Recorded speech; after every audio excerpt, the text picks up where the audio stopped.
Le Makuma, bonjour. Bonjour, perfecto.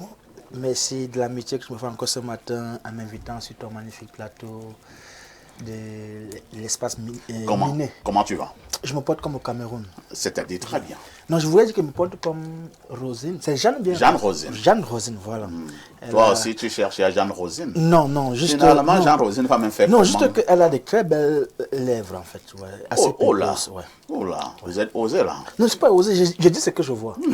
Tu n'as pas qu'il est petit. Voilà, merci le Par rapport à père. Jeanne Rodin. Merci beaucoup. Est-ce que tu peux? Non, je ne peux même pas. Quelqu'un avait demandé, est-ce que tu pourras? Oui, je pourrai. Et là, oui, je pourrai. Oui, je pourrai. Le Makuma est là ce matin, c'est pour parler de la santé. Ouais. Il nous parle encore du chlamydia. Du chlamydia. Oui, ce chlamydia-là qui dérange plus d'une personne. Et j'ai toujours dit cela que tout le monde porte le chlamydia en lui. Tout le monde a les germes du chlamydia en lui. D'ailleurs, que c'est ce chlamydia-là qui permet à nous, hommes avec petit H, de stabiliser notre prostate pour ce qui est des hommes. Et aussi, on commence à parler donc de chlamydia quand le taux il est élevé, bien quand on commence à ressentir certains symptômes. Et il faudrait préciser ça que le chlamydia est à l'origine de beaucoup de complications de santé dans la vie des gens. Il y a des femmes là qui n'arrivent pas à concevoir, il y a des femmes là qui n'arrivent pas à être maman du fait qu'elles soient victimes de chlamydia. Et quand bien même elle tombe enceinte, elle va toujours faire une fausse couche du fait qu'elle soit victime du chlamydia. Il y a beaucoup d'hommes qui ne peuvent pas être papa, qui n'arrivent même pas à avoir une vie sexuelle épanouie du fait qu'ils soient victimes de chlamydia. Alors, nous avons donc mis sur pied le produit King Fimic 24 heures, la solution qui vient donc éradiquer ce chlamydia en quelques jours seulement. C'est vrai qu'on l'appelait King Fimic 24 la solution, mais ce n'est pas pour dire qu'on traite le chlamydia en 24 heures. Non, on ne peut pas traiter le chlamydia en 24 heures. C'est déjà pas possible. Mais si vous avez des symptômes apparents, à savoir, vous avez les fourmillements du corps, la chaleur dans la plante des pieds, les mauvaises odeurs corporelles, les mauvaises haleines, ou bien encore même les problèmes de démangeaisons sur le corps. Quand vous avez pris le produit King Fimic 24, la solution, en 24 heures, les symptômes apparents vont disparaître. Mais seulement, il faudrait continuer le traitement sur une période bien déterminée.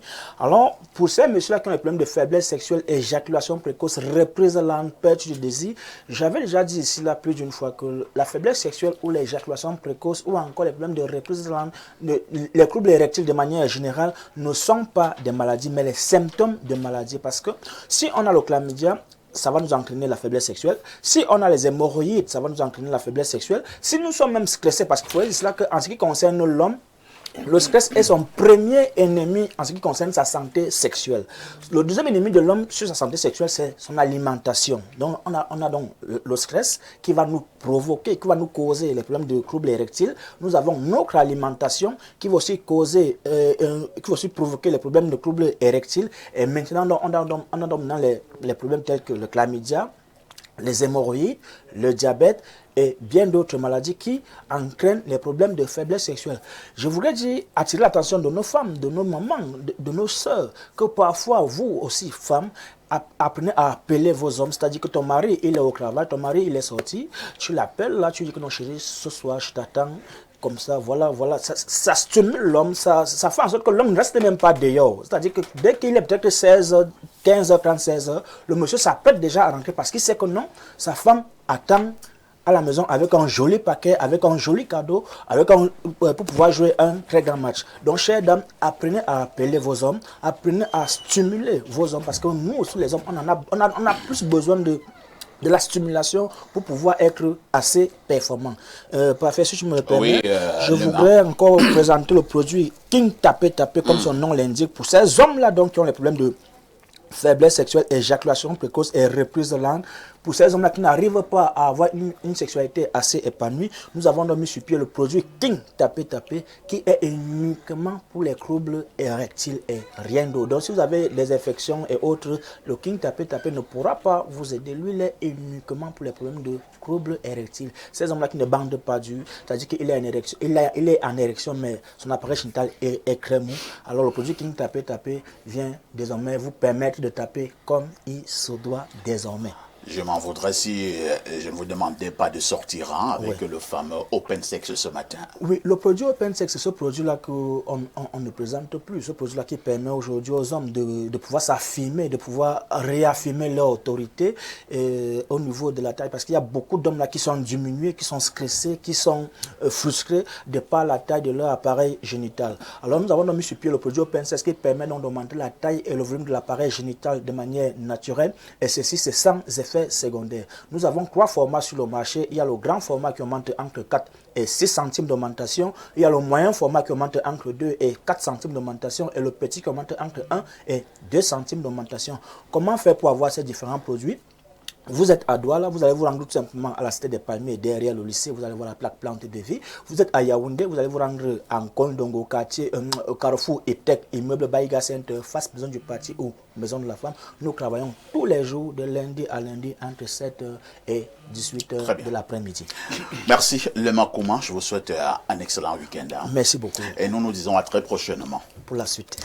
Docteur, on a fait le constat, et même lorsque nous allons au niveau des tribunaux, je pense que nos amis magistrats et avocats vont faire des témoignages tout à l'heure, le taux de divorce, ou alors des demandes de divorce, ces taux sont élevés au Cameroun et dans bon nombre de pays.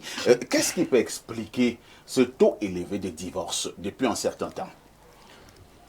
Alors, le taux élevé de divorce, ça croît. Parce que les parents, à la base, n'éduquent plus bien leurs enfants. Les parents ne sont plus autoritaires. Les parents pensent que l'enfant va aller à l'école.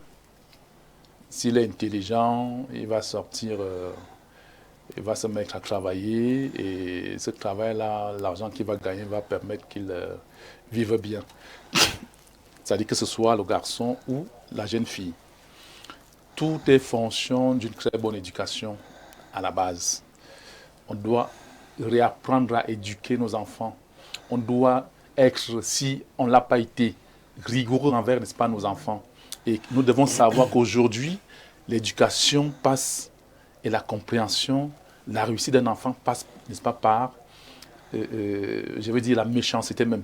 Quand on arrive à dire que ce parent est méchant, oui, il faudrait que les parents acceptent, n'est-ce pas, cette appellation-là, cette identité-là. Dire que non, la famille-là, le papa-là, lui, ne blague pas avec ses enfants.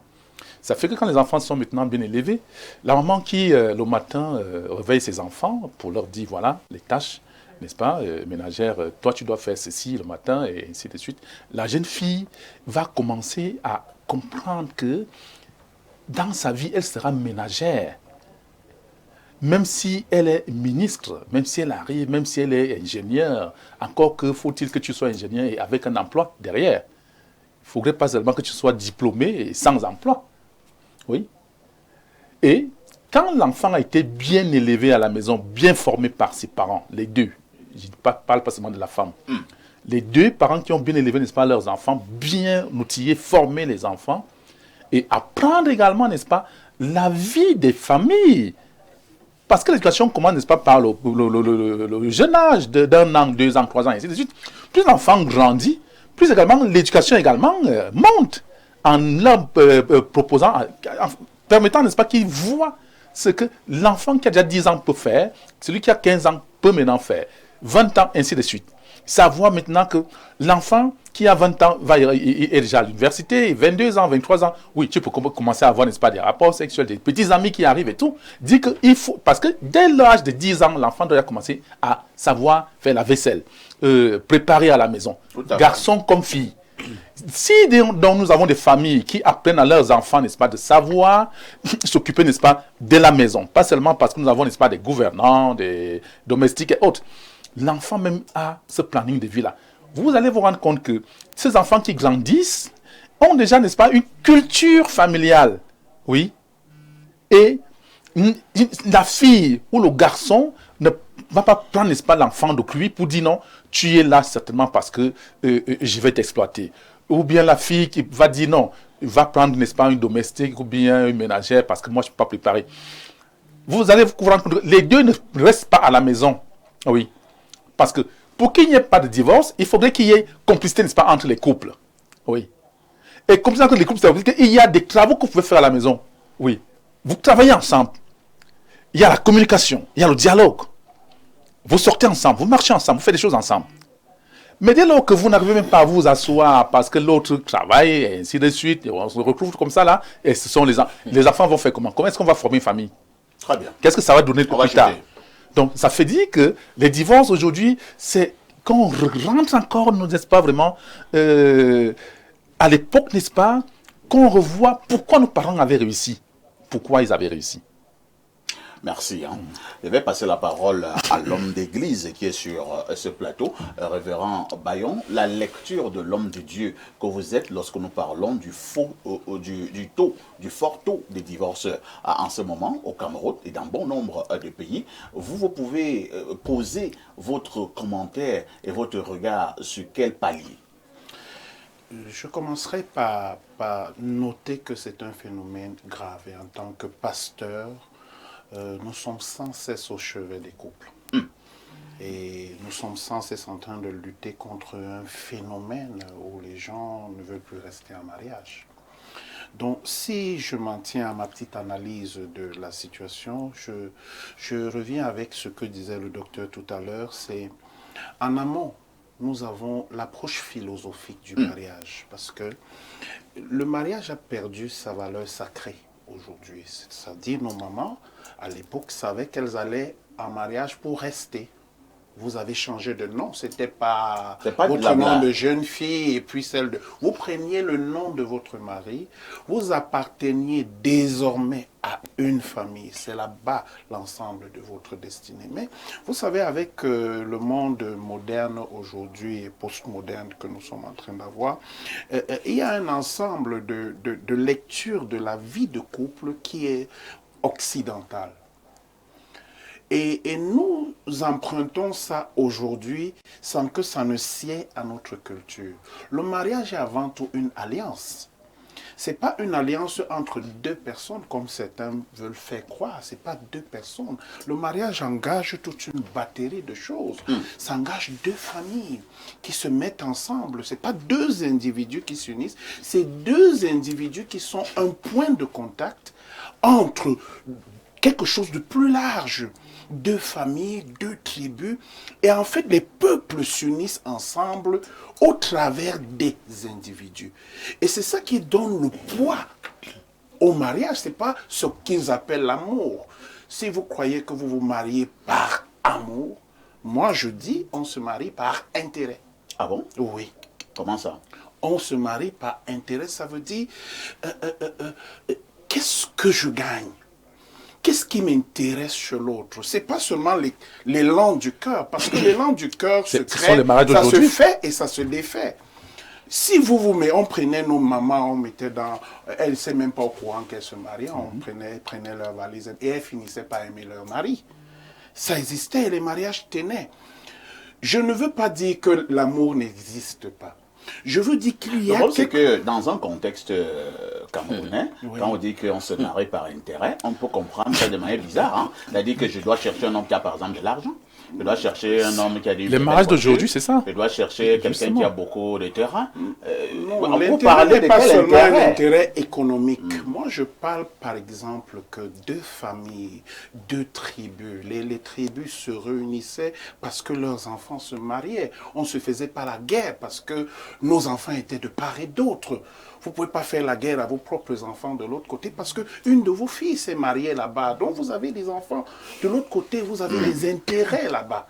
C'est de ça que je parle. Je ne parle pas du côté mercantile de la chose, non.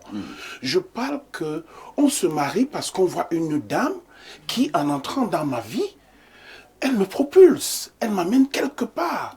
Il y a des centres d'intérêt qui doivent être bien regardés. Vous ne mariez pas n'importe qui parce que vous avez eu du béguin pour la fille. Non. Vous analysez la situation, vous voyez si ça correspond à un certain de vos aspirations, si ça vous amène quelque chose à... Dans le mariage, vous devez devenir quelque chose. Et vous devez autour de vous créer un certain nombre de choses. Alors, nous allons évoluer dans le débat. Je vous pose une autre préoccupation. Est-ce qu'on doit encourager le divorce? Quel est le regard de l'homme de Dieu? Non, le divorce, ce n'est pas... Chez Jésus posait, il y avait des gens qui ont posé à Jésus la même question, et il a répondu. Il n'a pas donné une affirmation, il n'a pas non plus donné une affirmation, il a dit, au commencement, il n'en était pas ainsi. Ça veut dire que fondamentalement, le mariage n'a pas été fait pour divorcer. Mais il faut comprendre qu'il y a des cas où c'est possible. Si votre vie a tenté, même dans nos traditions, les parents allaient retirer la fille. Et ça pouvait même mener à une guerre si vous faites du mal à la fille d'autrui dans votre maison. Parce que quand vous prenez la fille d'autrui, vous vous engagez à la garder, vous la protégez comme son parent le ferait. Donc c'est cela. C'est juste pour dire que fondamentalement... Donc, on va se résumer. Nous n'encourageons pas le divorce, mais il y a des cas. Il y a des cas. Où le divorce peut être il y a des cas. voulu. Il y a des cas, mais ça ne doit pas être deux personnes comme il ne semble plus le cœur battre alors. Parce qu'il y a beaucoup de choses qu'il faut protéger. Vous avez des enfants, vous savez ce que vous détruisez quand vous divorcez et vous laissez une panoplie d'enfants là qui sont... Donc c'est pour dire que les cas de mariage ou bien des crises de mariage s'étudient au cas par cas. Très bien. Alain Douc, est-ce qu'à un moment donné, nous avons beaucoup de divorces parce que nous avons laissé le côté sacré du mariage, comme quelqu'un le disait tout à l'heure. N'avez-vous pas l'impression que depuis un certain temps, certains se marient en disant que c'est un jeu? En réalité, vous savez, c'est un sujet trop profond. On pourrait y passer, et le révérend le sait. Je suis sûr que lui-même, quand il doit entretenir ses oreilles sur le sujet, parfois il prend des semaines pour essayer de dire le maximum de choses. Mais on est obligé de brosser comme ça pour que les téléspectateurs restent quand même avec quelque chose. Vous n'allez pas soutenir une thèse. Non. Pour dire qu'en réalité, il y a une ingénierie subtile de destruction de toutes les institutions sacrées. Parfait. Toutes les institutions. Le mariage est une des institutions attaquées. Vous avez vu, on l'a prostituée, on l'a dépravée. On sait que c'est deux genres en réalité qui se marient, deux genres contraires. On a dépravé le mariage, on a dit qu'il peut être possible entre des personnes de même sexe. Bien, c'est comme ça qu'on attaque le mariage. L'idéal, c'est de se marier pour ne pas se séparer. Et vous allez voir que sous d'autres cieux, c'est comme une espèce de formalité, de commodité, je sais pas moi. C'est-à-dire qu'on a dénué l'institution de son caractère, voilà, de son caractère sacré. On contractualise là, et puis dès qu'on a obtenu ce qu'on voulait, quelque part, parce que les gens sont dans la logique de calcul, et tu l'as dit tout à l'heure, c'est-à-dire que pourquoi on se marie? Parce que voilà même d'où commence le problème. Aujourd'hui aussi, on se marie pourquoi? Révérend, ça c'est une des questions fondamentales. Les gens se marient parfois parce qu'ils veulent fuir la pauvreté. Parce qu'ils ont faim. Ils ont besoin d'un abri. Oui, ils n'ont pas de toit, ils n'ont pas de gîte, ils n'ont pas de couvert. Ils veulent du sexe. Les gens ont tant de raisons pour lesquelles ils se marient, mais est-ce que ce sont les raisons fondamentales? Ça doit être ça la trame du mariage. Les gens oublient même la dimension rédemptive du mariage. Parce qu'il y a une dimension rédemptive évangélique du mariage. Vous allez avec quelqu'un parce que vous voulez qu'au travers de l'étincelle divine qui est en vous, la personne en question soit irradiée, soit sauvée. Vous connaissez beaucoup de personnes qui voient les choses comme ça au sujet du mariage aujourd'hui? Vous en connaissez, vous? La dimension évangélique du mariage? Non, bien peu. Hein? Parfait, c'est un grand journaliste, machin truc, c'est une célébrité. Ça serait bien que si je l'épouse, etc., machin truc. L'épouse d'une célébrité. Vous voyez, c'est ce genre de choses. Voilà, il vient d'une grande famille. Ah, mais la fille là, oh là, elle est cadre, etc. On est dans la logique de calcul. Elle a un salaire d'1 million. Elle a un salaire d'1 million. Oh, lui, il est dans une multinationale, patati patata. Et c'est un problème ça, parce que initialement, originellement, c'est pas ça l'enjeu dans le mariage.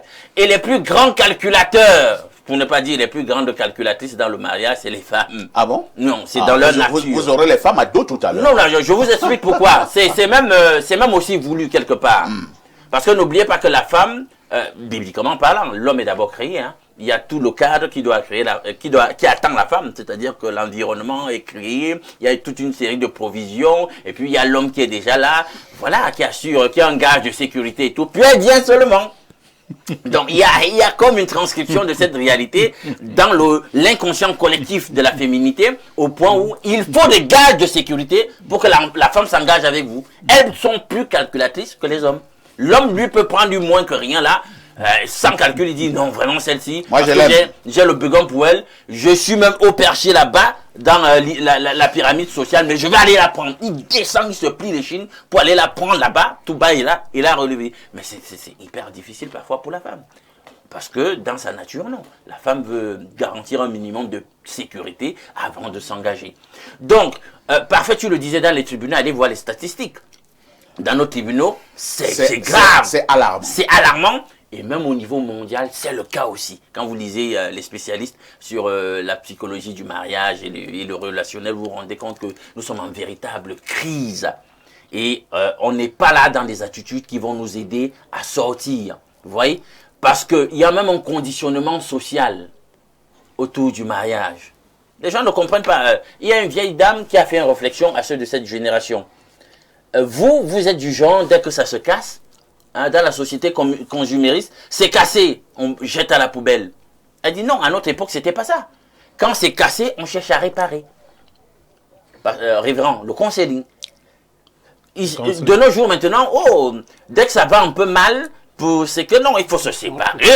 Non, vraiment, je ne peux pas supporter. Non, mais il faut apprendre à supporter certaines choses. Hein. Merci. Voilà, c'est aussi ça, le mariage et tout.